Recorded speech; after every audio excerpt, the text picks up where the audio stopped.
ఏమైంది daddy? Hyderabad to Bengaluru bus fire accident అయింది. అయ్యో, బస్సు మొత్తం కాలిపోయింది. 2 చిన్నపిల్లలు, ఆడవాళ్లు, కుర్రాళ్ళు, టోటల్ గా 19 మంది ఆ మంటలకి ముద్దయిపోయారు. పిఎం గారు చనిపోయిన వారికి 2 లక్షలు, ఫైర్ యాక్సిడెంట్ లో ఇంజూర్ అయిన వారికి 50,000 ఎక్స్గ్రేషియాగా ఇచ్చారు. AP and TG governments 5 lakhs, 2 lakhs for injure people కి ఇవ్వబోతున్నారు. బైక్ మీద ఉన్న అబ్బాయి కూడా స్పాట్ డెడ్ అయ్యాడంట కదా?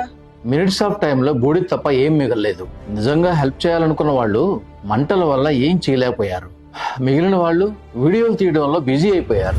చనిపోయిన వాళ్ళ ఫ్యామిలీస్ కి ఎంత పెయిన్ ఉంటుందో కదా. వాళ్ళ మీదే డిపెండ్ అయిన ఫ్యామిలీస్ కి డే టు డే గడవడం ఎంత కష్టమైపోతుందో తెలుసా? బస్ కంపెనీ వాళ్ళు ఎఫెక్టెడ్ ఫ్యామిలీస్ కి ఇన్సూరెన్స్ ఇస్తామన్నారు కదా. వారం తర్వాత ఇంకొక న్యూస్. ఇంకా దీన్ని పట్టించుకునేది ఎవరు? న్యాయం జరిగిందా లేదా అని చెప్పేది ఎవరు? డాక్టర్ గా నేను ఎంత చేసినా ఒక స్టేజ్ వరకే.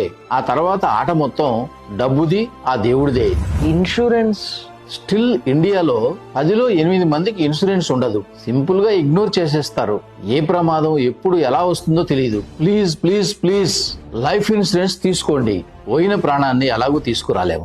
మీరే ప్రపంచంగా ఉన్న వాళ్ళ జీవితాన్ని లైఫ్ ఇన్సూరెన్స్ తీసుకోకుండా చీకట్లోకి నెట్టేయకండి. ఆ ఫైర్ యాక్సిడెంట్ లో కాలం చేసిన వాళ్ళలో చాలా మందికి ఇన్సూరెన్సే లేదు. ఫినాన్షియల్ గా వాళ్ళ ఫ్యామిలీస్ ఎంత సఫర్ అవుతాయో. This is awareness video. ఇలాంటి ఇన్సిడెంట్ల గురించి తెలుసుకున్న తర్వాత అయినా మనలో కొంతైనా మార్పు వచ్చి ఇన్సూరెన్స్లు తీసుకొని మనల్ని, మన ఫ్యామిలీని సెక్యూర్ గా చూసుకుంటామనే ఈ వీడియో యొక్క ప్రయత్నం.